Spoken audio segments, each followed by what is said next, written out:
So I just watched a great video by Rumi Ohama. I'll put the link down in the description, but I really like this, and it was about quitting and how she thought that she was quitting all the time, and she actually realized a mixture of her ADHD and some other stuff. She realized that she actually wasn't quitting. She was going through seasons, and I loved the way that she put that. And I was actually thinking about making a video on quitting earlier today, and it just so happened that popped up on YouTube, which is great. Absolutely love it when that stuff happens.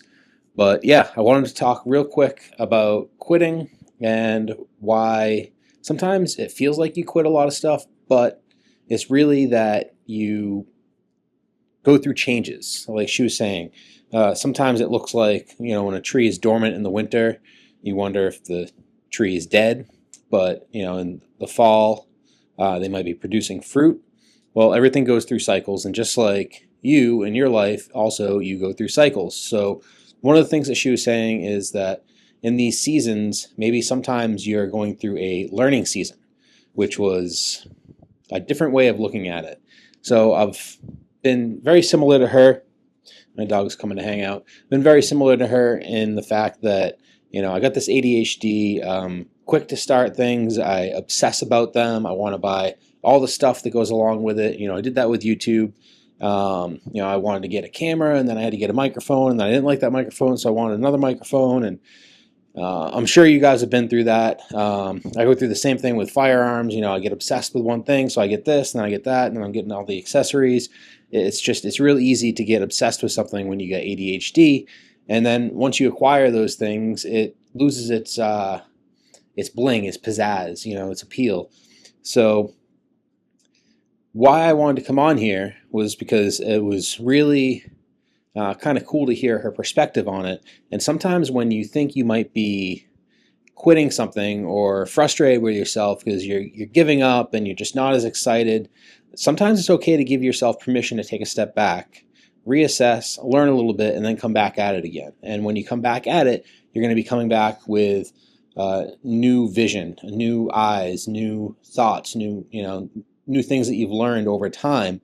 And it's going to give you the ability to come at it with a fresh perspective.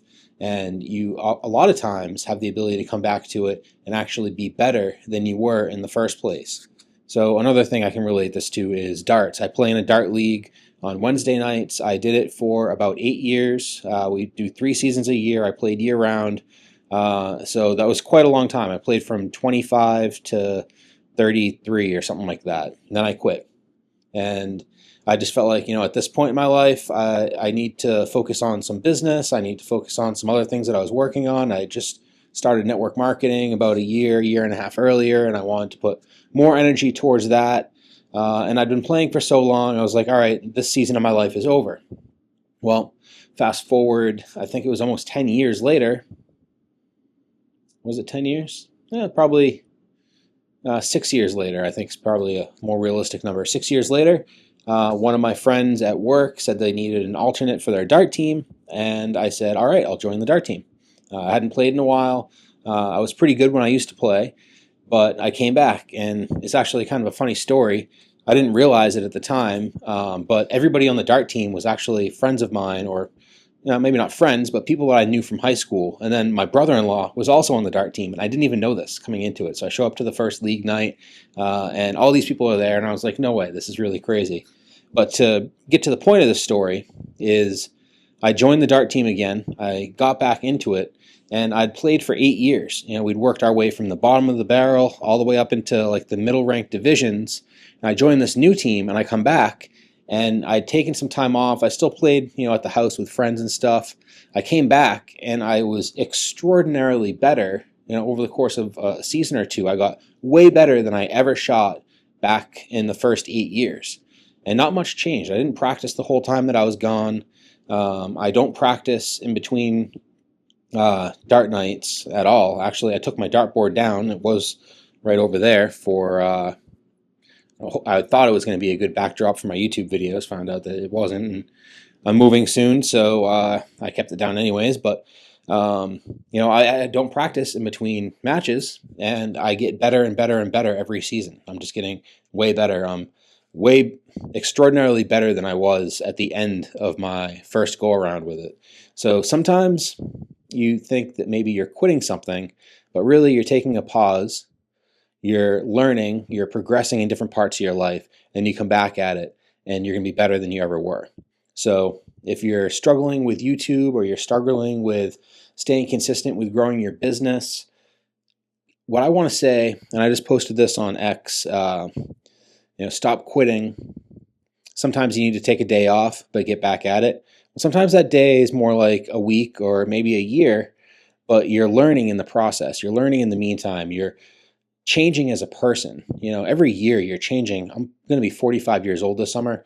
I've changed so much since I was 35 years old or even 40 years old. I've learned a lot of different things and I'm just a different person now. Well, same thing with business. Sometimes you need to take a step back. You need to reassess, maybe tweak your goals a little bit, but then come back at it and try again. And if you're doing this, and we're talking in the business sense because this is kind of a business YouTube channel, at least I think, I'm still kind of in the beginning of it, but your idea of what you want your business to be is going to progress. It's going to change.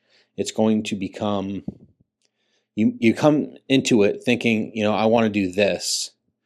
And then through trial and error, through practice, through learning what's working, what's not working, what the market wants, what the market doesn't want, you kind of have to figure those things out. Your business is going to change and it's going to morph into something that's actually has the ability to be productive. Because maybe your idea at first, because you hadn't battle tested it at all, in your head it sounded like a great idea, but in all reality, it ended up being a great starting place. But you needed to layer on some other things. You needed to try some things. You needed to learn some things. And now, say it's been a year since you've been working on it, come back to it, try it again, add some tweaks to it, and then see what that starts to get you. I've learned that through a lot of my business endeavors is I was close with the first idea, but sometimes close isn't good enough to get traction. So you feel like you're just spinning your wheels and you're not making any progress, but you were only one little tweak away from hitting a gold mine or at least getting to some of your goals. The big goal for me is to be able to just be fully full-time, autonomous, not having a job, not having a boss. Hopefully that's your goal too. I think everybody in this world can really have their own business, kind of like the old days where very few people actually worked for somebody. Everybody kind of had their own business. There was the horseshoer, there was the cobbler, there was the seamstress, there was the doctor. Everybody kind of had their own things. There was very few people that actually worked for somebody else. It was more like they were apprenticing before they went out on their own.